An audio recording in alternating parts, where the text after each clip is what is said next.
কিছুদিন পরে এই ডিমগুলো থেকে বাচ্চারা বের হবে। আমার ভাবতে যে কেমন ভালো লাগছে। হ্যাঁ হ্যাঁ, তুমি ঠিকই বলেছো। শোনো, আমি এখন একটু জঙ্গলে যাচ্ছি, বাচ্চাদের জন্য কিছু খাবার নিয়ে আসি। আর শোনো, তুমি কিন্তু এখানেই থাকবে, কোথাও যাবে না। আমার বাচ্চাদেরকে পাহারা দিবে, ঠিক আছে? এই কথা বলেই বাবা সাপটি জঙ্গলের খাবারের সন্ধানে বের হয় আর মা সাপটি ডিমে তা দিতে থাকে। ঠিক এমন সময় ডাকু রাক্ষস গুহার কাছে আসে। আরে, এই তো জাদুর ডিম। খবরদার, কেউ যদি আমার ডিমের উপর নজর দাও আমি কিন্তু তাকে ছোবল মারবো। ওই, আমাকে একদম রাগাস না। রাগানোর ফল কিন্তু ভালো হবে না। আমি যদি একবার রেগে যাই তাহলে আমি তোকে খেয়েই ফেলবো। তাই ভালোই ভালোই বলছি, ডিমগুলো আমার হাতে তুলে দে। আমার প্রাণ থাকতে কিছুতেই ডিমগুলো তোমার হাতে দিব না, আমি মরে গেলেও দিব না। তো বেশ, ভালো কথা তো শুনলি না? দেখ কেমন মজা লাগে। এই কথা বলেই দুষ্টু ডাকু রাক্ষসটি ডিম বাজাতে শুরু করলো। আরে বন্ধ করো এই সুর, বন্ধ করো, আমি আর শুনতে পাচ্ছি না। মা সাপটি খুবই আকুতি করলো, কিন্তু সাপটির কথা ডাকু রাক্ষস শুনলই না। এক পর্যায়ে ওই পিনের সুরে মা সাপটি ঘুমিয়ে পড়ে। আর মা সাপটি ঘুমানোর সাথে সাথে ডাকু রাক্ষস ডিমগুলো নিয়ে তার আস্তানায় চলে যায়। এরপর রাত হয়ে যায়।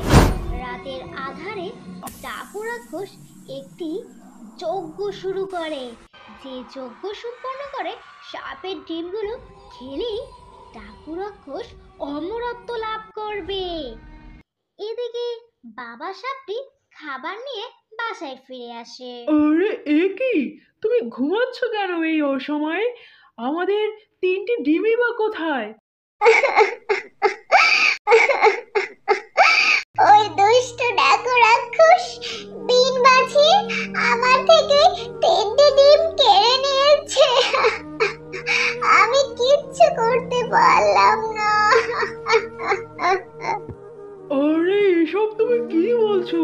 ডাকু রাক্ষস যদি আমাদের এই 3টা ডিম খেয়ে ফেলে তাহলে তো ডাকু রাক্ষসকে আমরা কোনো কিছুতে আর বাধাই দিতে পারবো না, কারণ ওই ডিম খেলে সে অমরত্ব লাভ করবে। তাহলে এখন কি হবে আমাদের? তাহলে কি আমরা আমাদের 3টি ডিম আর ফিরে পাবো না? আরে তুমি একদমই ভেবো না, আমি এখনই টুনটুন মায়ের কাছে যাচ্ছি। ওই পারবে আমাদের ডিমগুলোকে উদ্ধার করতে। এরপর বাবা সাপটি টুনটুনের কাছে যেতে লাগলো।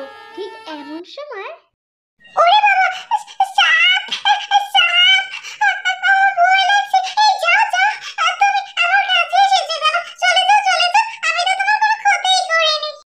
আরে টুনটুন, ভয় পেও না আমায়, আমি তোমায় কোনো ক্ষতি করব না। তাহলে আপনি যে আমার পিছু নিচ্ছেন, আপনি আমার পিছু নিচ্ছেন কেন? আমায় যেতে দিন। টুনটুন, তুমি আমায় সাহায্য করো, দয়া করে তুমি আমার সাহায্য করো। তুমি সাহায্য না করলে আমি যে আমার 3টি ডিমকে উদ্ধার করতে পারবো না। আচ্ছা, আপনার কি হয়েছে? আর আপনার 3টে ডিমেরই বা কি হয়েছে? আমাকে খুলে বলুন, তারপর না হয় আমি আপনাকে সাহায্য করব। এরপর বাবা সাপটি টুনটুনকে সব ঘটনা খুলে বলে। এরপর টুনটুন ও বাবা সাপটি ডাকু রাক্ষসের আস্তানার কাছে যায় এবং দূর থেকে দাঁড়িয়ে ভাবতে লাগে ডাকু রাক্ষসের থেকে কিভাবে ডিমগুলো উদ্ধার করা যায়। ঠিক তখনই টুনটুনের মাথায় একটি বুদ্ধি আসে। টুনটুন আগুন জ্বালিয়ে চিল্লাতে লাগলো। আগুন আগুন আগুন এই বনে আগুন লেগেছে কে কোথায় আছো দৌড়ে পালাও আগুন টুনটুনের চিৎকারের শব্দ শুনে ডাকু রাক্ষসে অনেক ভয় পেয়ে যায় আর ডাকু রাক্ষস ভয় পেয়ে দৌড় দিয়ে পুকুরে ঝাঁপ দেয়। সে ভাবে যে তার আস্তানায় বুঝি আগুন লেগেছে। আর এদিকে টুনটুন সেই পুকুরের পানিতে বিছুটি পাতা ছিটিয়ে দিয়েছিল, যার জন্য ডাকু রাক্ষসের সারা গা চুলকাতে থাকে। ওরে মা, ওরে বাবা, এ পুচকে তুই ইচ্ছে করে আমার সাথে এমন করেছিস তাই না? তোকে একবার কাছে পাই তোকে আমি খেয়েই ফেলবো। তুই আমার সাথে কিন্তু এটা একদম ভালো করিস নি। তুই জানিস আমি কি করতে পারি? হ্যাঁ, ও আরে ডাকু টাকলা আগে তো নিজেকে বাঁচাও এরপর না হয় পানি থেকে উঠো আর এরপর না আমাকে খাবে তাই না এরপর টুনটুন ডাকু রাক্ষসের আস্তানায় গিয়ে সেই ডিমগুলো উদ্ধার করে বাবা সাপকে দেয়। আরে তোমাকে যে আমি কি বলে ধন্যবাদ জানাবো আমার সেই ভাষা নেই। তবে দোয়া করি তুমি যেন অনেক ভালো থাকো। আরে ঠিক আছে আর ধন্যবাদ জানাতে হবে না আমার মা বলেছে কেউ যদি বিপদে পড়ে তাহলে তাকে সাহায্য করতে তাই তো আমি আপনাকে সাহায্য করেছি এরপর বাবা সাপটি জঙ্গলের মধ্যে দিয়ে তার 3টি ডিম নিয়ে তার গুহায় চলে যায়। ওগো তুমি আমাদের ডিমগুলো কিভাবে উদ্ধার করলে তবে শোনো পুরো ঘটনাটা। আমি টুনটুনকে খুঁজতে গিয়ে জঙ্গলে পাড়ি দিতে না দিতেই টুনটুনের সাথে রাস্তায় আমায় দেখা হয়। এরপর টুনটুনকে আমি আমার বিপদের কথা বললাম। টুনটুন ডাকু রাক্ষসের আস্তানার কাছে যায়, এরপর চারপাশটা দেখে এবং একটি বুদ্ধি বের করলো। এরপর টুনটুন আগুন আগুন বলে চিল্লাতে লাগলো। টুনটুনের চিৎকার শুনে ভয়ে ডাকু রাক্ষস তার আস্তানা থেকে বের হয়ে পুকুরে ঝাঁপ দেয়। আর যখনই ডাকু রাক্ষস পুকুরে ঝাঁপ দিল সাথে সাথে গা চুলকাতে থাকলো।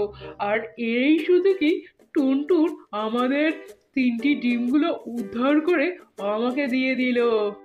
আরে সবই তো বুঝলাম কিন্তু ডাকু রাক্ষস গা কেন চুলকাচ্ছিল আরে আমি তো বলতেই ভুলে গেছি, টুনটুন তো ওই পুকুরে বিছুটি পাতা ফেলে রেখেছিল আর যার জন্য ডাকু রাক্ষস গাল চুলকাতে থাকে। তবে যাই বলো মেয়েটা কিন্তু খুবই বুদ্ধিমতী এভাবেই বেশ কিছুদিন কেটে যায়।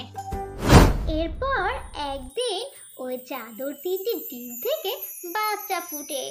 এরপর ওই 3টি বাচ্চা ছানা নিয়ে সাপ ও সাপুনি সুখে শান্তিতে জীবন যাপন শুরু করলে আমার ছোট্ট মিষ্টি ভাই ও বোনেরা, আমাদের আজকের গল্পটি এ পর্যন্তই। তোমাদের যদি গল্পটি ভালো লাগে তাহলে অবশ্যই চ্যানেলটি সাবস্ক্রাইব এবং লাইক করে আমার পাশে